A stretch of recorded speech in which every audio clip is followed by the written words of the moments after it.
നമസ്കാരം കുട്ടികൾക്കും സുമർ സാറാണ്. മക്കളെ പഠിത്തമൊക്കെ എങ്ങനെയുണ്ട്? +1 ഇംപ്രൂവ്മെന്റിന്റെയും അതുപോലെ +2 റെഗുലർ മീൻസ് സേയ്ക്ക് വേണ്ടി എഴുതുന്നവരൊക്കെ എൻ്റെ ഒരു അഭിപ്രായം പറഞ്ഞാൽ പഠിത്തം അത്ര പോരാ.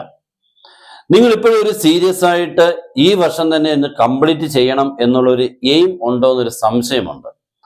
പല കുട്ടികളായിട്ട് സംസാരിക്കുമ്പോൾ എനിക്ക് മനസ്സിലായത് അവരിപ്പോഴൊന്നും ആ പഠിത്തത്തിന്റെ ആ ക്ലിയർ ട്രാക്കിൽ എത്തിയിട്ടില്ല. അവരിപ്പോഴും എന്തോ ഒരു ജയിച്ചാൽ മതി അല്ലെങ്കിൽ ജയിക്കുമെന്നുള്ളൊരു വിശ്വാസം വല്ലതും എനിക്ക് തോന്നുന്നു ചുമ്മാ തോന്നിയതിന്റെ പേരിൽ, അല്ലെങ്കിൽ ജയിക്കുന്നെങ്കിൽ ജയിക്കട്ടെ എന്നുള്ളൊരു തോന്നലുണ്ടെന്നൊരു എനിക്ക് മനസ്സ് പറയുന്നു. കുറേ പേരോട്ട് സംസാരിച്ചതിൽ നിങ്ങൾ എന്തായാലും ഈ വർഷം ജയിക്കണമെന്ന് ആത്മാർത്ഥമായിട്ട് ആഗ്രഹിക്കുന്നുവെങ്കിൽ നിങ്ങളെക്കാളും കൂടുതൽ നിങ്ങളുടെ പേരൻസ് ആഗ്രഹിക്കുന്നുള്ള കാര്യം മറക്കരുത്.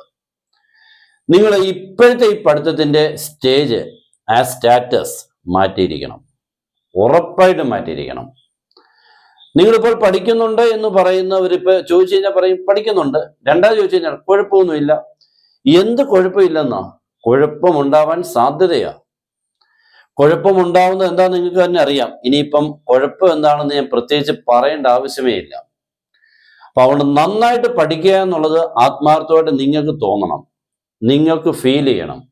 നിങ്ങൾ ജയിക്കും ഇങ്ങനെ പഠിച്ചാൽ എന്നുള്ളത് ഇപ്പോഴേ തോന്നി തുടങ്ങണം. എന്നെങ്കിൽ മാത്രമേ അതിനൊരു സക്സസ്ഫുൾ ആയിട്ടുള്ള സ്റ്റോറി ആയിട്ട് അവസാനിക്കുള്ളൂ. ഇല്ലെങ്കിൽ ഇത് പിന്നെയും ഇത് തന്നെ തുടരാൻ സാധ്യതയാണ്.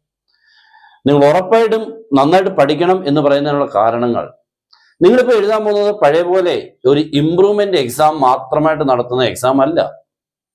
കഴിഞ്ഞ വർഷം വരെ അങ്ങനെയല്ലായിരുന്നു. ഇംപ്രൂവ്മെന്റ് എക്സാമിന് വേണ്ടി ക്വസ്റ്റ്യൻ തയ്യാറാക്കുമായിരുന്നു. അപ്പോൾ ഈ എഴുതുന്നവരെല്ലാം ആ സബ്ജക്റ്റിന് ബുദ്ധിമുട്ടുള്ളവരാണ്, അല്ലെങ്കിൽ തോറ്റവരും മാർക്ക് കുറഞ്ഞവരുമാണെന്നുള്ളത് ക്വസ്റ്റ്യൻ ഇടുന്നവർക്ക് ഒരു മനസ്സിൽ ധാരണയുണ്ടായിരുന്നു. പക്ഷെ ഇപ്പൊ നിങ്ങൾ എഴുതാൻ പോകുന്ന എക്സാം ഇപ്പൊ നന്നായിട്ട് പഠിക്കുന്ന, ഇപ്പൊ റെഗുലർ ആയിട്ട് പഠിക്കുന്ന +1 കുട്ടികളുടെ കൂടെ നിന്ന് മക്കളെ, അവരുടെ കൂടെ നിങ്ങൾ എഴുതാൻ പോകുന്നത്. അപ്പൊ എന്തായാലും റെഗുലർ കുട്ടികൾക്ക് എക്സാം അത്ര ഈസി ആയിട്ട് അവർ കൊടുക്കില്ല.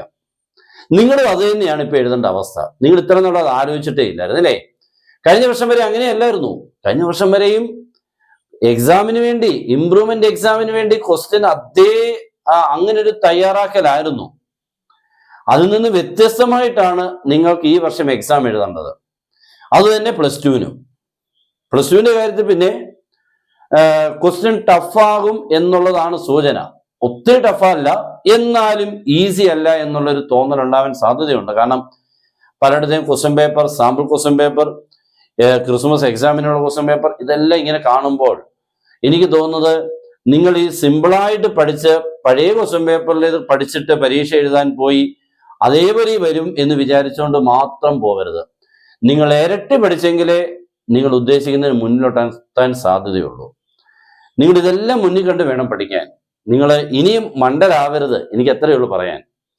ആരും മണ്ടത്തരം ചെയ്യുന്നത് അറിഞ്ഞുകൊണ്ടല്ല, നമ്മളത് ചെയ്തു കഴിഞ്ഞിട്ടാണ് മണ്ടത്തരം എന്ന് തിരിച്ചറിയുന്നത്.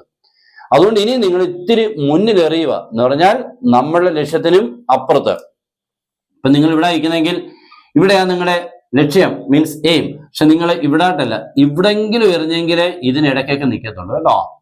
അത്രയും നീട്ടി എറിയണം. നിങ്ങൾക്ക് ഇവിടം വരെ എറിഞ്ഞാൽ മതിയായിരിക്കും ജയിക്കാൻ. ആ ആയത്തിൽ എറിയല്ലെന്ന് അർത്ഥം. ഇത്തിരി മുന്നോട്ട് എന്ന് പറഞ്ഞാൽ പഠിത്തം ജയിക്കേണ്ടതിന് വേണ്ടി മാത്രമാവരുത്, ഇരട്ടിയോ അതിനപ്പുറത്തോ പഠിക്കാൻ ശ്രമിക്കുക. എന്നെങ്കിലേ നമ്മൾ ഉറപ്പിച്ച് അപ്പുറത്ത് തന്നെ നിൽക്കത്തുള്ളൂ.